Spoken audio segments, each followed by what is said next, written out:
Magandang oras mga kababayan, mga ka-Golden Boy. Meron isang gago na DPWH engineer. Mamaya malalaman nyo ang pangalan niyan. Bigla na namang nanunuhol eh. Sinusuhulan niya ang isang congressman na batang-bata pa, Labiste ang pangalan ng congressman na ito sa Batangas.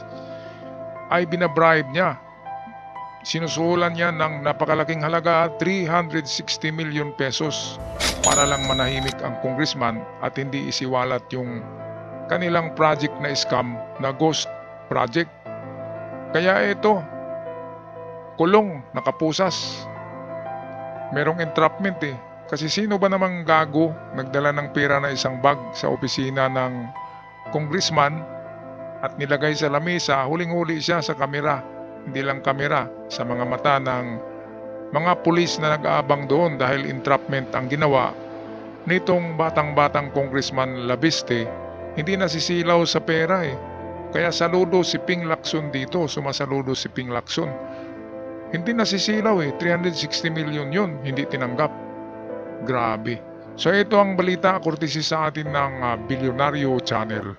Batangas 1st District Representative Leandro Leviste gets a salute from Senator Panfilo Lacson after his successful entrapment of a DPWH district engineer after an alleged bribery attempt. Hanati has that full story. Impunity laid bare. A DPWH district engineer is under arrest after trying to bribe a lawmaker with up to 360 million pesos in kickbacks. Ayan o, balikan natin yung mukha niya. Ito pala si Engineer Calalo pala ito ng DPWH. Ito yung district engineer, which is napakalaki ang ano niya eh. Napakalaki ang hati niya sa contractor dahil nga ghost project eh. Wala talagang ginawa. Kaya yung pera buong buo pinaghatian nila ng contractor at siya. Ngayon para hindi siya mabuking dyan, hindi para manahimik, walang chismis para sa kanya, ay ito yung dala niyang pera. Nandiyan sa mesa, bandol-bandol yan. Total of 360 million at dagdagan pa daw yan para lang hindi papalag itong batang-batang congressman Labiste. Kaya ito, nakikita na natin mga kababayan, talagang totoo pala yan. Na talagang malaking kickbacks, malaking pagnanakaw ang nandyan sa DPWH. Dahil saan siya kumuha ng 360 million, di ba? E di galing yun sa project, which is ang project ay wala, ghost lang. Ghost, hindi nakikita, walang proyekto talaga. Yung pera, binulsan niya, binulsan ng kakontsaban niya, binulsan ng kontraktor, at ngayon, balak niyang hatian ang congressman para hindi papalag, di ba? Bribery, panunuhol, kaya kulong, nakapusas, at susunod niya na ikaso na. Napakaturpi no, napakaano eh. Yung iba dyan, ang ginagawa, merong middleman eh. Kasi kung mahuli, yung middleman lang ang mahuli. Ito, pagmumukhao, blankong-blanko, parang na ano eh, nabuhusan ng ano, di ba, ng yelo ang buong katawan. Nanlalamig eh. Okay, patuloy tayo sa balita courtesy ng Bilyonaryo Channel. Pesos in kickbacks. Batangas 1st District Engineer Abelardo Calalo allegedly offered Congressman Leandro Leviste a 5 to 10% cut from 3.6 billion peso worth of flood control projects. Ayan, kaya pala masarap ang ngiti niya eh. Ngiti niya dyan eh, dahil ang laki-laki pala ng ano niya, ng kickbacks. 3.6 billion, hatiin nila yun ng contractor kasi walang ginawa. Kahit isang semento na sako, wala eh. So meron silang tigilan ba? Nasa tag 1.7 billion. Ngayon gusto nilang hatian ng ang liit-liit lang eh, ang congressman. Itong congressman pala ay bilyonaryo din pala ito, si Labiste ng Batangas. Kaya hindi tinanggap, hindi nasisilaw. Kaya ito yung dapat gawing role model ng mga congressman. Itong si Labiste dahil hindi tumatanggap. Kung ibang congressman pa yun, tinanggap na yun. Tinanggap na to. 360 million, hindi mo yan tanggapin. Diba? Grabe no. Talagang kaya pala ang laki-laki ng utang ng Pilipinas dahil nagiging uso pala ito. Nagiging trending itong mga kontraktor na ito. Dapat dito ay firing squad eh. Kasi niloloko nilang buong Pilipinas. Niloloko nila ang taxpayers. Ang mga daan natin ay bitak-bitak, isang taon lang, giba na, di ba? Buhusan na naman, project na naman. At hindi lang yun ay sabi niya ay gawin niyang 20% na ang hati ni Congressman Leviste kapag bigyan pa sila ng proyekto ngayong 2026 sa bagong budget. Kapal ng mukha talaga. Grabe, akala niya mayroong pang susunod eh. Ang susunod, kalabuso na. Balik tayo sa balita, courtesy ng Bilyonaryo Channel. In exchange, the young lawmaker would drop an investigation into ghost and substandard works in his district. Ayan. In a Billionario.com article, investigators say the engineer came prepared with cash. He handed 3.6 million pesos up front, promised another 15 million the next day, and even pitched a bigger 15 to 20% cut from the 2026 budget. Authorities reveal he named contractors who would remit the shares and even offered to arrange meetings and help collect payments, calling it standard operating procedure at DPWH.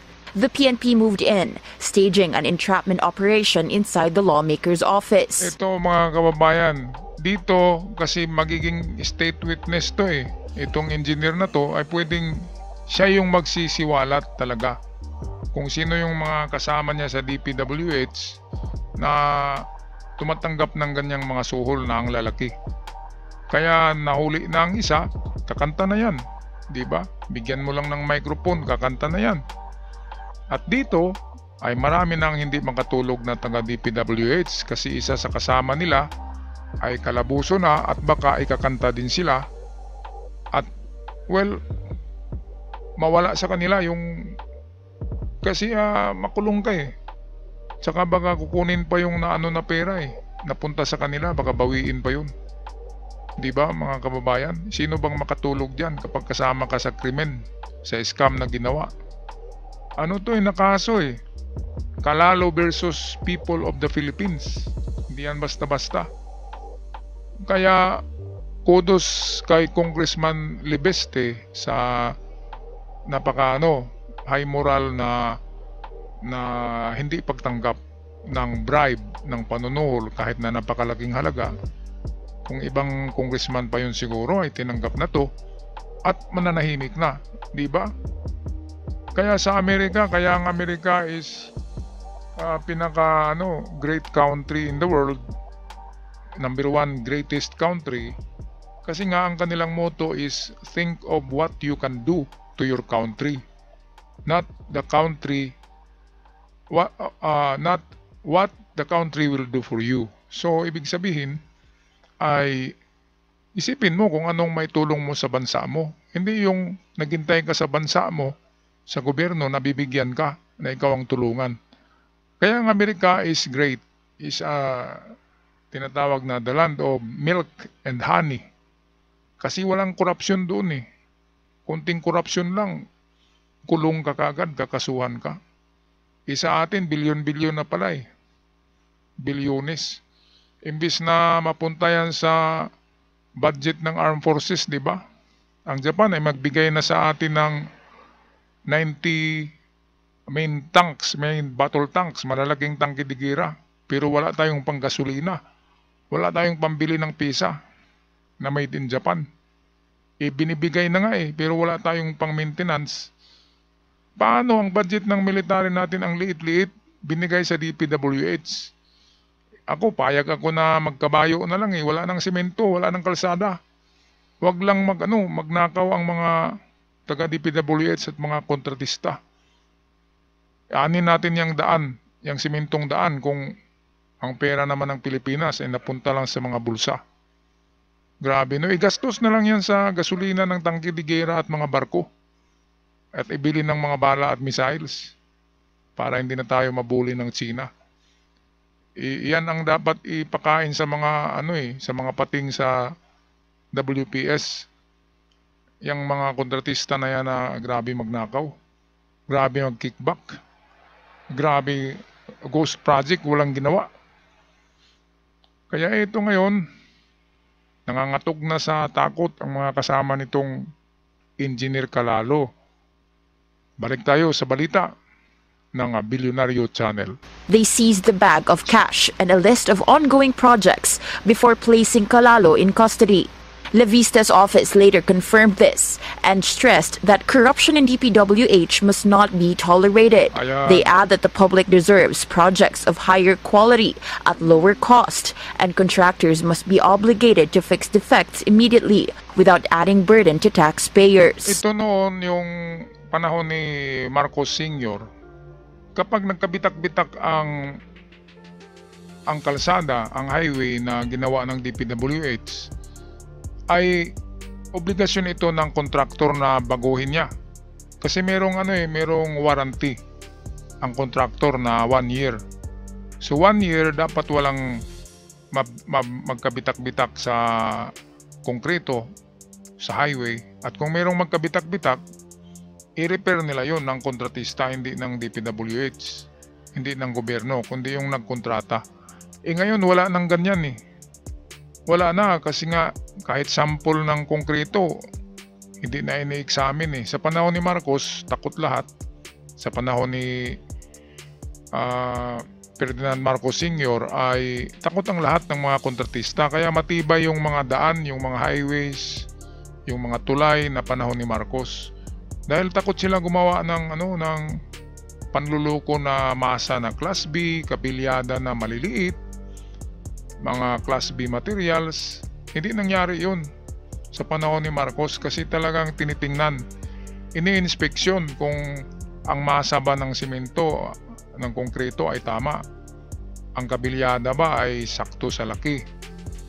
Kaya matatakot ang mga noon, ang mga kontratista, kasi binabayaran na nga sila tapos manluloko pa, di ba? So dapat lang meron mga firing squad diyan, merong makulong, life sentence, tulad ng ganyan. Kasi nga grabe na talaga na pagpapahirap sa bansa.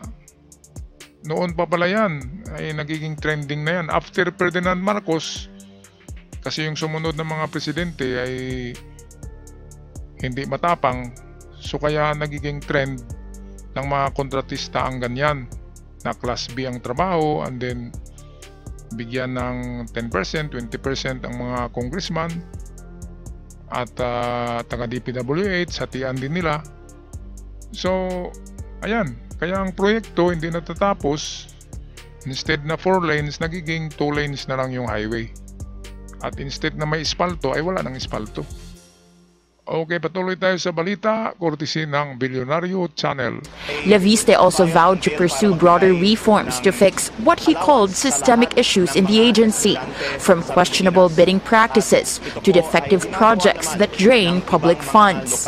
Senator Ping Lacson saluted Leviste for exposing the kickback scheme and adds, "May his tribe increase." Lacson himself earlier exposed the anomalies of flood control projects in a privileged speech last week. The case against Calalo will be formally filed on Tuesday. If proven, it would be the first major arrest of a DPWH official since President Bongbong Marcos warned officials and lawmakers involved in infrastructure graft. Mahiya naman kayo! Hannah T, Bilyonaryo News Channel. Ayan, sumahiya naman kayo dyan, mga kontraktor at mga congressman na tumatanggap ng suhol at mga opisyalis ng DPWH. Mahiya naman kayo sa inyong mga apo, sa inyong mga anak, mga magnanakaw kayo. Dapat sa inyo bitayin sa sa puno ng mangga at ipabato sa mga sa publiko na dumadaan. Nakakahiya, lalo na itong mga kontraktor na mukhang pera. Ghost project lang, hindi nila ginawa kasi pinagatian na yung pera ng contractor at DPWH. Tapos ngayon manunuhol pa sila sa congressman para hindi sila isumbong sa Pangulo. Kaya ito, mabuti nga Martes sa Martes kakasuhan na yan bukas. Kawawang pinaka-torpe, pinaka-estupido, torpe, dinala ba naman sa opisina ng congressman ang 360 million pesos. At sabi niya, "Sir, gawin kong 20% ang hati mo next year sa 2026 budget." Akala niya mayroon pang 2026 budget sa DPWH. Baka wala na nga Ang proposal ko dito ay palitan niyang DPWH, palitan ng pangalan yan kasi na yan. Yan ay bad shot na pangalan, DPWH. So palitan ng pangalan, palitan yung mga opisyalis dyan sa DPWH. Kasi nga naka-wired na yan, naka-connect na yan sa mga scammer na kontraktor. Tulad ng mga yung pamilyang Diskaya, di ba? Napaka-scammer. Mantakin nyo 44 unit of luxury cars meron sila ngayon. Saan kumuha ng pera? Hindi naman yan galing sa mga milyonaryo na pamilya. Nakadikit lang sa DPWH, naging milyonaryo na eh. Kaya ito talagang trend ng DPWH sa Pilipinas, yung makipagkunsaba sa kontraktor and then gagawa ng ghost project para yung lahat ng pera natin, lahat ng taxpayers money mapunta sa kanilang mga bulsa. Ito nakatunga nga oh. Oh, bibote nga sa'yo. Ayan no, nakangiti kasi meron siyang bilyon-bilyon eh. Ngayon, kulong siya. Alright, pag-comment sa ating comment section mga kababayan, anong masasabi nyo sa tulunggis na ito na nagdala ng 360 million hindi tinanggap, instead nakapusas siya ngayon, himas rihas. At sa mga bagong bisita sa aking channel, huwag kalimutan mag-subscribe. Napakalaking tulong yan para lalago ang ating channel. Hanggang sa muli, paalam at maraming salamat.